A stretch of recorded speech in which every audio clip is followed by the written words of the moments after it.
Hello everybody. Today I want to make a video about a Buick, which the brand that I do like, and I owned one before, not this one, but the lacrosse. Today I want to make a video about a Buick that I actually don't like. It's rare that I don't like stuff, from Cadillac, from Lincoln, from even from Chrysler on a sedan side, but this is one of them. And this is a Buick Verano. I don't know what year it is. This is a 2013 Buick Verano in red. So this existed at the same time as my 2010 Buick LaCrosse, although I think by that time Buick LaCrosse was like in its second, refresh, whatever. So why don't I like it? Now, from the outside, I do like it. It's got these blue haloed headlights. It's got nice grille, nice shield. It's got fog lights.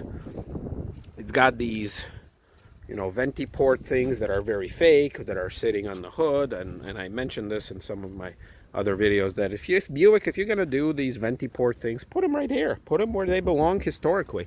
These things, they look ridiculous. I mean, even if you put them on the fenders, they will look ridiculous, but at least they will play some role. But anyway, and right here, okay, so it's got the rims. It's got, the color is kind of nice, although it is parked very closely. Let's see. I don't see the price on this. Sometimes dealers do put it on here. From the back, it also looks okay, and it is a small car. It's their compact car. I don't believe it's made anymore. But this one shared the platform with like Chevy Cruze and I think some Opels from Europe. So this was Buick's attempt to kind of bring an entry-level luxury car to the U.S. market while using existing platforms, but I don't think they ever worked. Oh crap, it's raining again. All right, let me dive inside. Oh God. Oh, there we go. All right, escaped. I escaped. All right, so here we go. It's got 77,170 miles. So in my mind, Buick and all American cars or manufacturers, I don't think they were ever successful in making a successful, so they weren't successful in making a successful compact luxury car. It's just not in their DNA. And this car is a living, breathing proof of that. So as a premium, well, no, when I say luxury, I mean, I think, in the hierarchy, you have the Chevy Cruze in this case, which is like the entry level. And then you have this Buick Verano as premium. I should call premium, not a luxury car, per se. And here is where they start failing. Now I see where they introduce this, maybe you can call it classy arm door pull with some plasto wood, which I like. So okay, so there's a success there.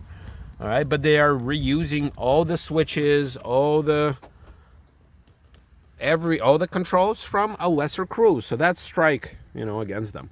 They do have this extra little window there, quarter window with air defrosters. They're coming off of this pillar thing. Okay, all right, you get a couple points for style. Steering wheel, I don't see anything premium on this. You got the same cruise control as on a Cruze. You have the same exact buttons which they've used before. My 2010 Buick LaCrosse had pretty much the same configuration. Doesn't have the wood. It's like, look, if you're gonna do a premium car, throw some wood in there. Why not? What do you have to lose? And a little extra plastic? Well, you'll save on the leather. But you do have leather steering wheel. You do have these controls down here with the fog lights. Okay, there we go. So got a little extra cubby here. Yeah, my Buick LaCrosse had that, but I could never find anything useful to put in here. I don't know. Maybe a condom or something. But anyway. You have this very flimsy control here. All right, so the steering wheel, does, I think, telescope. Yep, all right, so that was nice. And so these gauges, so what do you get on these gauges? First of all, this is a European car. You can kind of see that, because usually American cars, they don't display RPMs like this. They do the 1, 2, 3, 4, 5, and then they put times 1,000. Here, this is a European thing. I've noticed that on a lot of cars. They're adding like extra numbers there, but then very faintly in the upper portion, they do display them like the American style. So don't really understand that idea, but I know I've seen that on a lot of Opel conversions. Here you do have the speedometer. Also, nothing classy. You have the same gauges. What do you get out of this? You have this very greenish, there you go. You have very greenish monochrome display, which on my 2010 Buick, which was, 3 years older than this, it was at least in color. You have the standard key, and something leads me to believe that this was like the base Buick Verano, because it's definitely missing features. And you have cheapness. So first of all, why? Just why? Tell me why. Well, I know why, because in the upper versions of this car, they had a push button start, and on this being a basic model, they just stuck a blank switch in there. Although this trunk switch is nice and luxuriously chromed.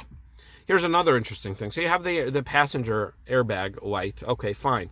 But then you have this traction control that's very, very, very large. And it tilts, like you can only press it on one side. You can't press it here.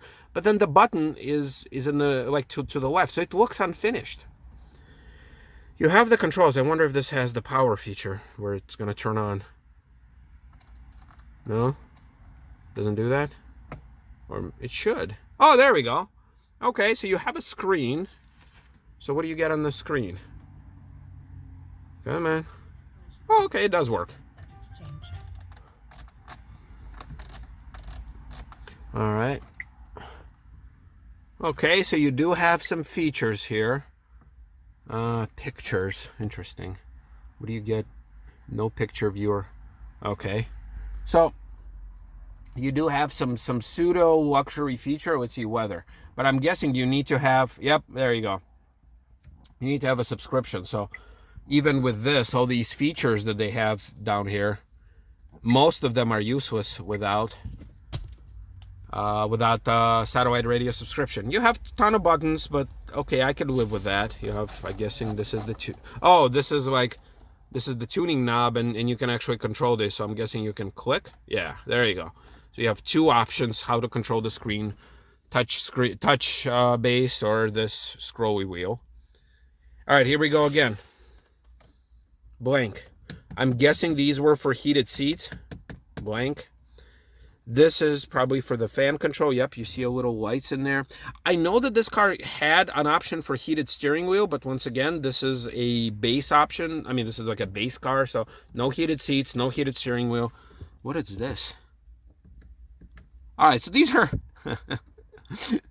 these are blank buttons for something.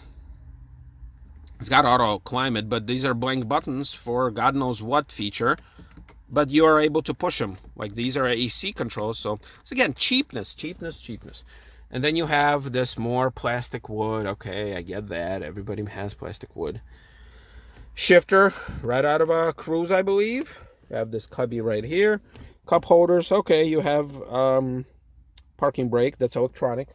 Oh, wow. Very, very small little cubby there with USB and aux. Okay, it does come out. Oh, okay, so let's look at these seats. These are not leather seats. These are cloth and vinyl. I mean, they're okay. They are powered, I think, on this side. Yeah. I think on that side, they're probably not. Nope. On this side, they are manual. And once again, European cars do these pulse.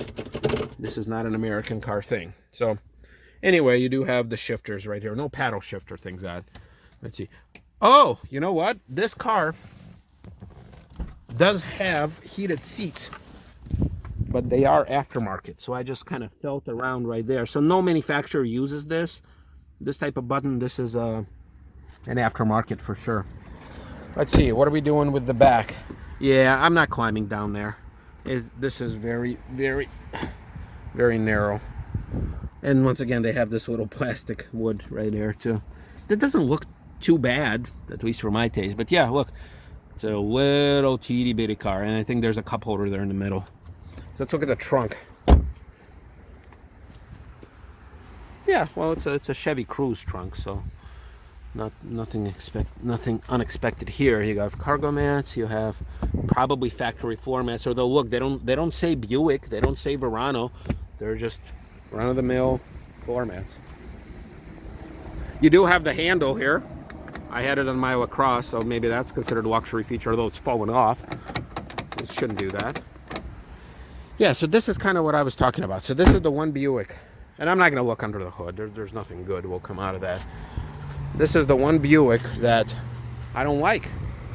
And the reason for that is because, so again, it's a cheap car. It has a badge, but that doesn't mean anything because you can get pretty much the same features on a Cruze.